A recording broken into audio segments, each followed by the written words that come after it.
Boys and girls, I have some new words I want to introduce to you today.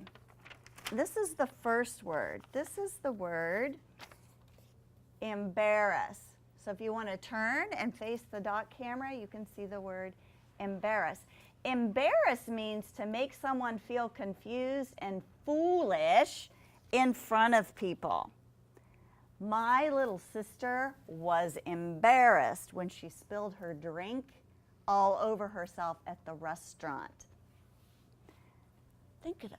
Do you have a time when you got embarrassed? Okay, can you just turn and talk to the person sitting next to you about a time you were embarrassed? Okay, go ahead. Okay, come go first. Me? No, how about you? Well, you, Kevin. You go first. Oh my gosh. You go. Okay.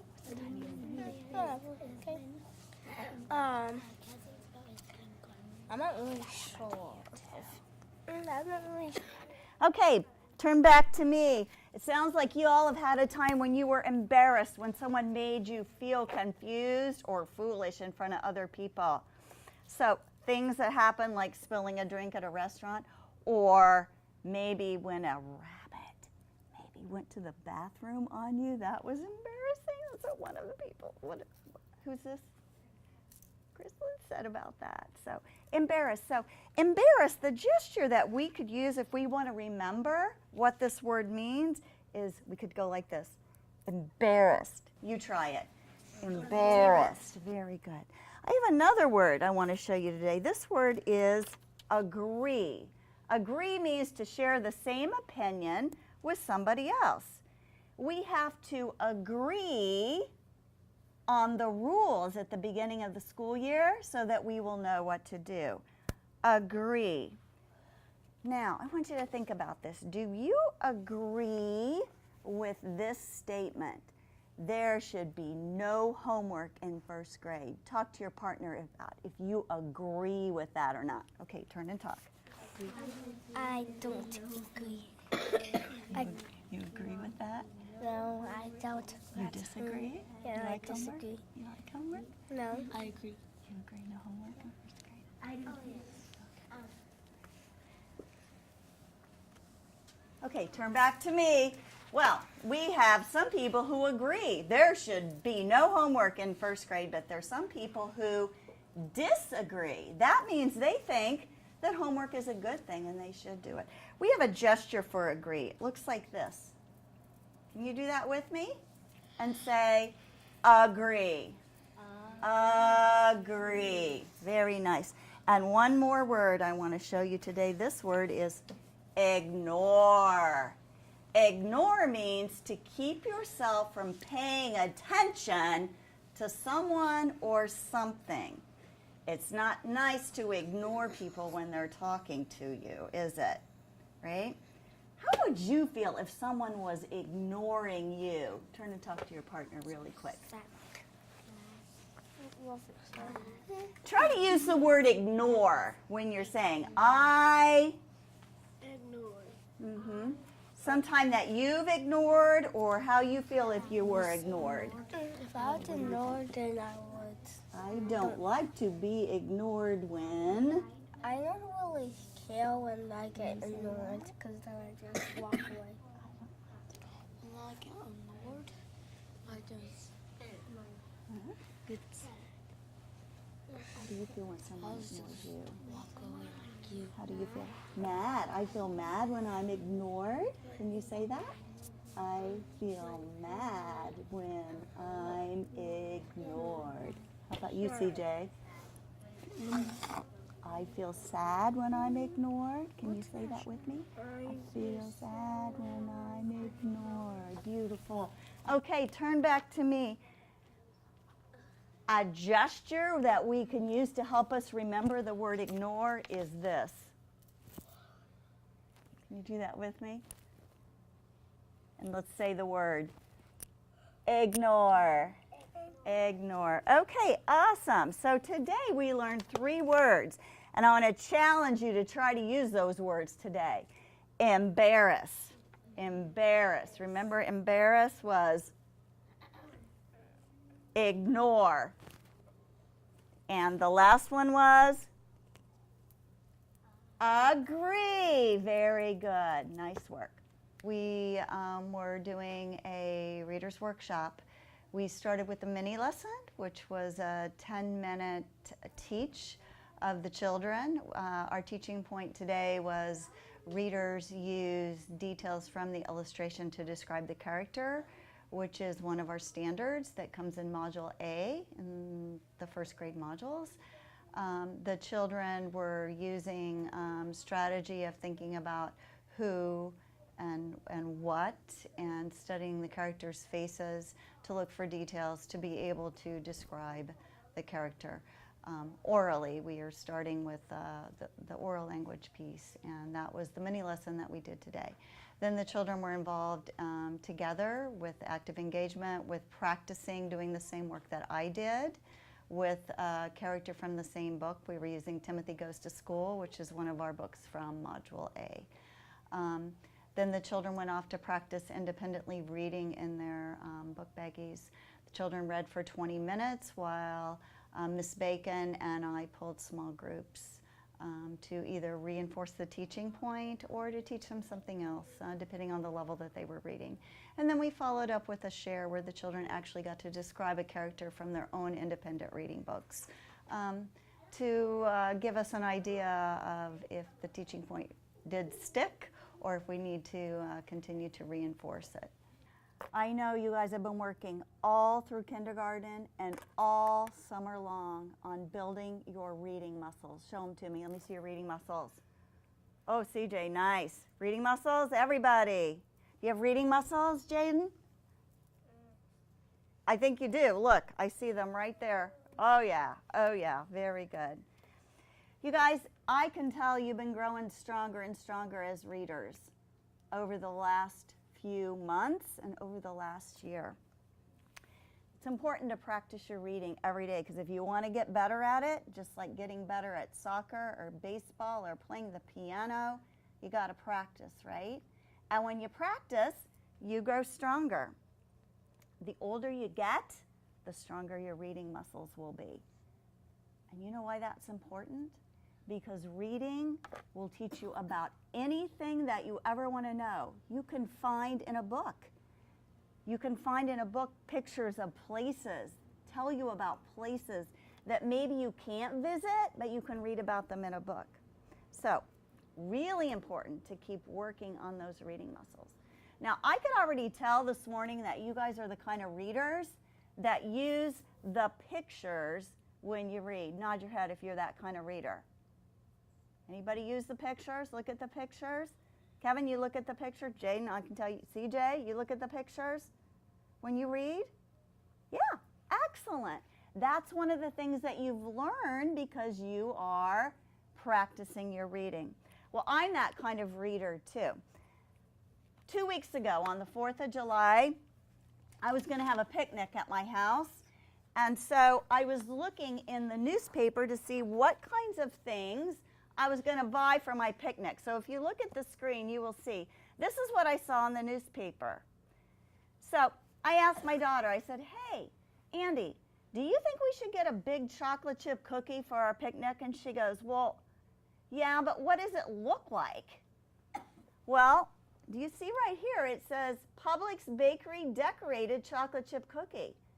Well, I'm the kind of reader that knows if I want to get details, more details, I got to look at the picture.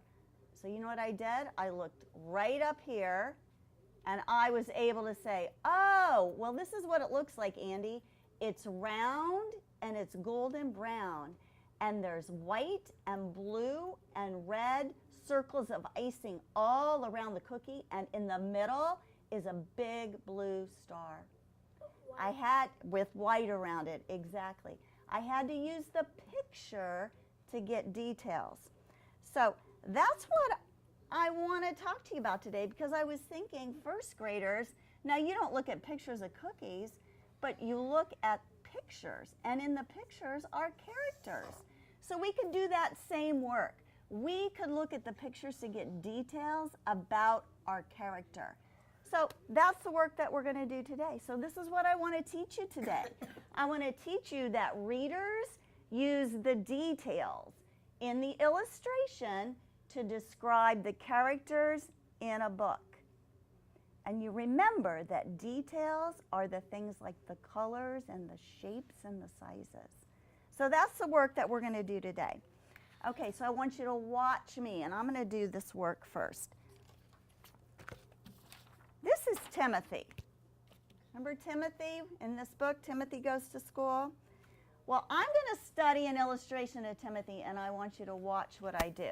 I'm going to ask myself some questions to get details about Timothy from the picture. And here are the questions that I'm going to ask.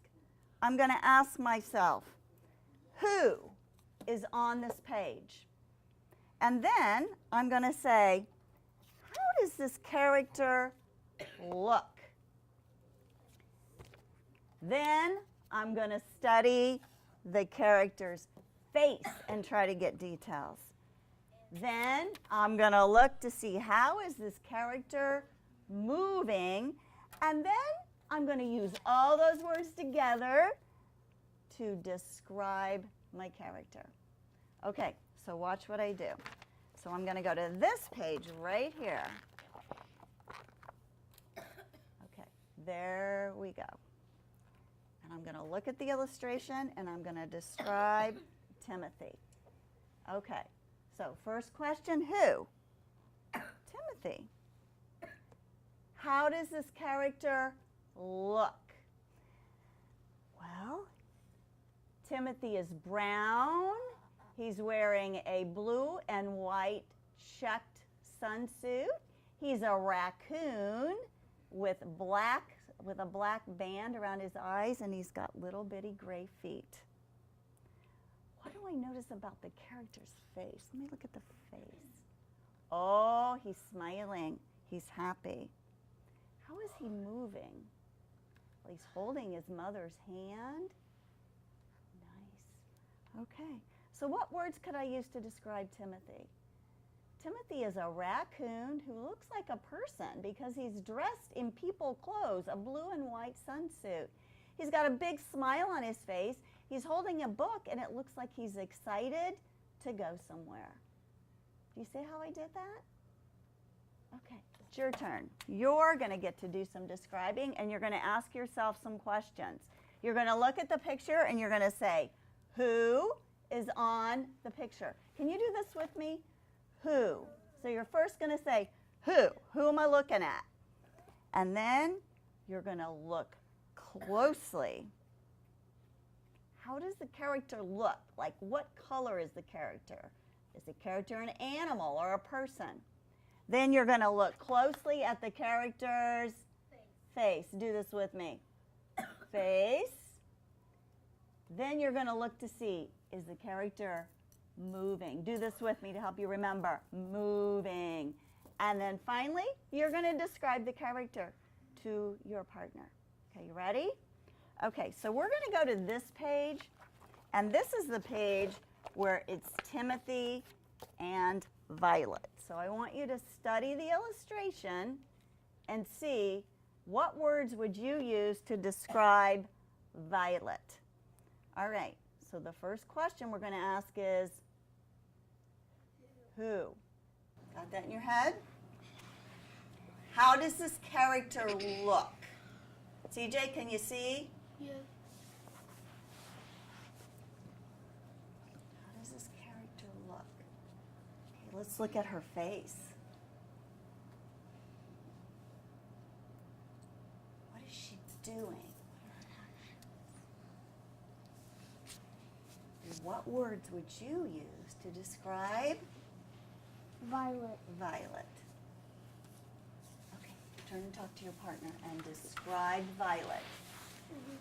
She's happy. She's happy. Okay, you can start with who? Say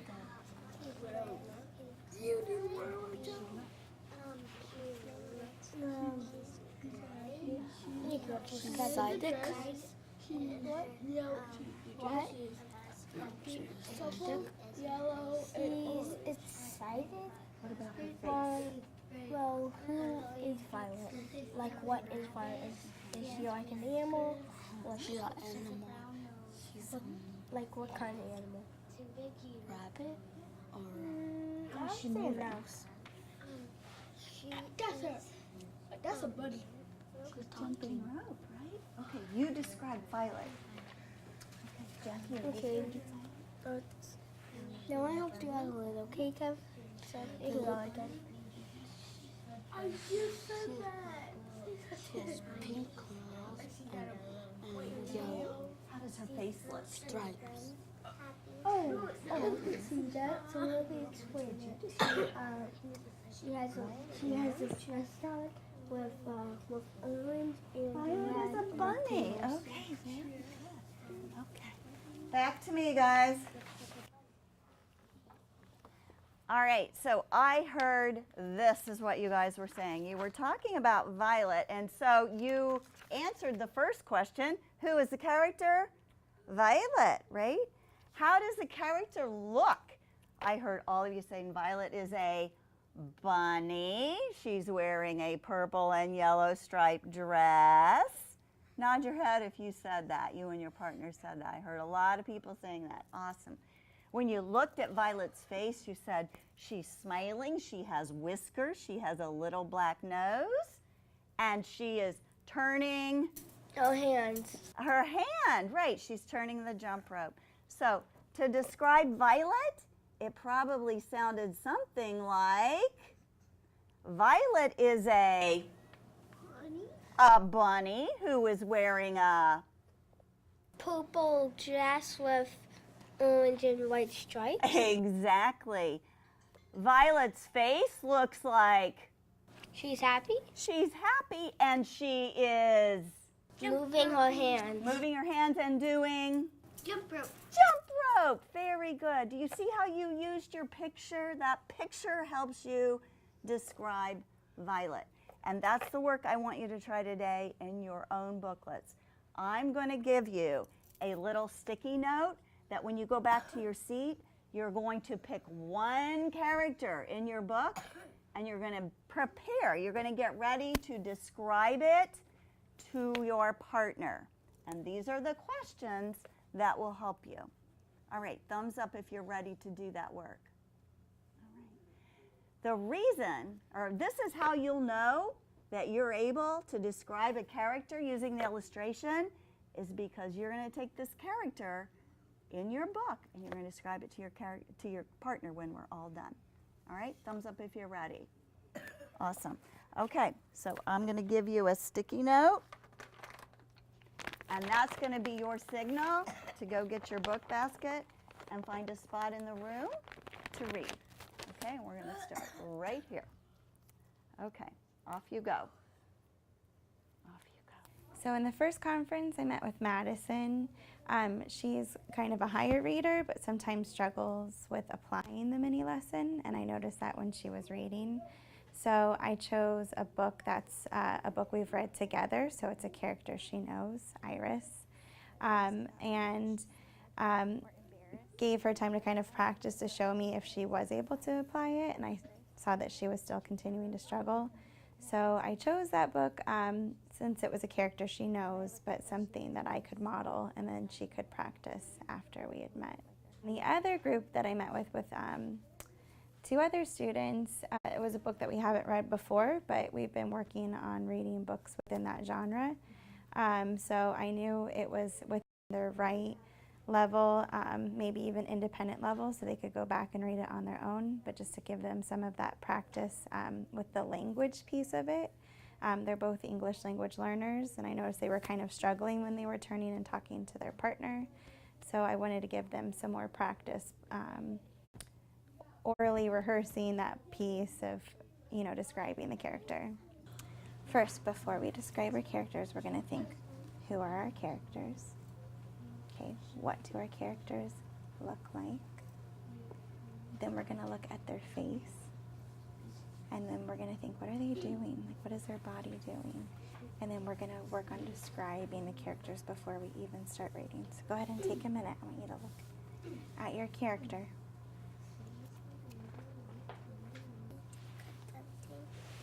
He's trying to cut something. Okay, keep studying him. What about you, Brian? What are you noticing? He's roaring. He's roaring. Are you looking at his face?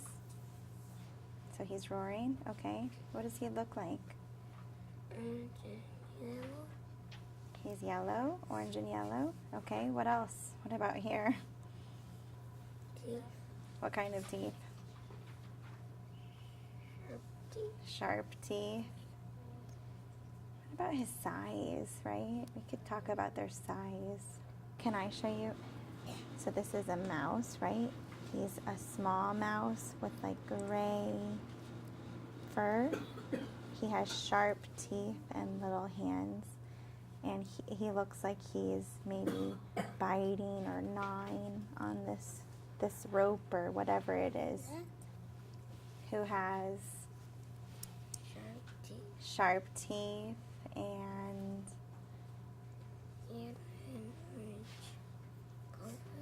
yeah, orange and yellow fur, right? What is he doing?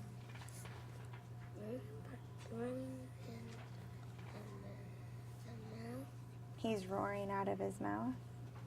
Okay. All right, so now that we know these characters, the lion and the mouse, I want you guys to go ahead and start reading, okay? But the title of this book is The Lion and the Mouse, and you're going to get to know these characters. They actually are going to become friends by the end. I'm going to give you a little sneak peek. All right, go ahead and start reading. Lion and the mouse. The lion and the mouse. So what is he looking for? A snack. Oh, so he must be hungry. Begged. Does that sound right? Begged? But the lion. No? Okay, ready? Let's try it with the T sound. Begged. Does that sound right? Begged? Away. Begged. Your mouth. Do you know what that word begged means, Brian? The lion. Like when I'm at home, sometimes I beg to have ice cream. I'm like, please, please, please let me have ice cream. The biggest piece is timing yourself, having your phone nearby so that you're making sure you're staying within that time. When they're independently reading, I try to meet with like 2 to 3 kids to make sure I'm hitting on a few. I like to make it quick but like impactful. So I try to keep them within 5 minutes so that way I can have time to listen to see if they're applying it, to give them a little bit of modeling, and then time to see them applying it before I move on to the next student. When I meet with my other group, it's usually after the mid-workshop interruption. That's my time to meet with groups of students. Most of the kids are partner reading during that time, so I have a little bit of a longer time. And within that, it's more to pull like a skill group or guided reading or a shared reading. And I try to make that about 10 minutes as well. How do you choose which kids need a strategy group and which children need a Jan Richardson guided reading group? Really like surveying the room and seeing what their needs are in that moment. I try to pay attention and listen in when we are practicing during the mini lesson to see who's doing a really good job at applying it and who's maybe still struggling within that, and that's kind of how I decide who I'm going to go confer with. Then afterwards, it's more to see like the needs of the room. Like, do they need more practice with reading, and I'm seeing that they're doing a good job applying it during the conferring. I'm going to pull a Jan Richardson group because I know during that time they're going to go off, they're being successful. If I see that they're struggling, and like today I noticed those 2 students still were having a hard time even by themselves applying that, then I'm going to pull a skill group to work on continuing to work on that teaching point. You just have to be really consistent with it. Really try to apply everything and see what works for you or what you still need help with. I think the biggest thing that I've learned is how many kids I can impact within a small amount of time. I do my mini lesson, but then within that, I can listen in on the kids and see if they're applying it. When I send them off to read, I have so many opportunities to meet with kids, whether it's conferring, a skill group, guided reading, shared reading. I mean, you can hit on 10 kids within that time, maybe even more. And if you're not doing that, it's kind of hard to reach that many kids and to know if they are applying what you're teaching. So I just really think it's powerful, not only for you as a teacher, but it's really powerful for the kids to learn so many strategies for reading. In the small group that you saw Ms. Bacon do today, you saw that one of her small groups was directly tied to the teaching point of today, but her other group wasn't tied to the teaching point today. So the power of meeting with kids in small groups is that you can direct your teaching at what is needed for that particular group. You'll notice that these were not Jan Richardson groups. They did not go through the sequence of instruction that the Jan Richardson guided reading does. These were called strategy groups because the kids in these groups needed the same strategy. You saw her talk about describing the characters using the pictures. That was one strategy that she taught them. In the other group, what they needed was reading on and reading backwards to make sense of a word that you don't know, but you can think about, oh, what makes sense and what do I know about this word, and so what could be the word that I inserted. The purpose of the video today was to show that in a 45-minute time span that teachers are able to teach the kids something, a reading strategy, and that the children do have time to go practice. We also want to value the time that kids practice independently in books that are at their just right level, while the teacher touches base either in a conference, which we did today, or a small group that we did today, or in a Jan Richardson guided reading group. And all of that can be done if we think about pacing and the amount of time that's provided in 40 minutes, which is the work that we did today. Anytime you are reading, it's really important to pay attention to the character, not just the words, but also to the details in the illustration. This is important for you to know because you're going to want to track that character through your whole book, and you're going to want to make sure you know who it is and what they look like. You know that you can do this work when you're able to describe a character to a partner by telling who the character is. Thumbs up if you did that. Yeah. Thumbs up if you told your character or your partner what your character looked like. I heard you doing that work. What about the faces? Did you look at your partner's or at your character's face? Jaden, I know you did because I heard you using words like happy and sad. How about what your character was doing? Did you tell your partner that? Yeah. Awesome. So if you could do all of that work, then you were able to describe your character using details from the illustration. Very nice job.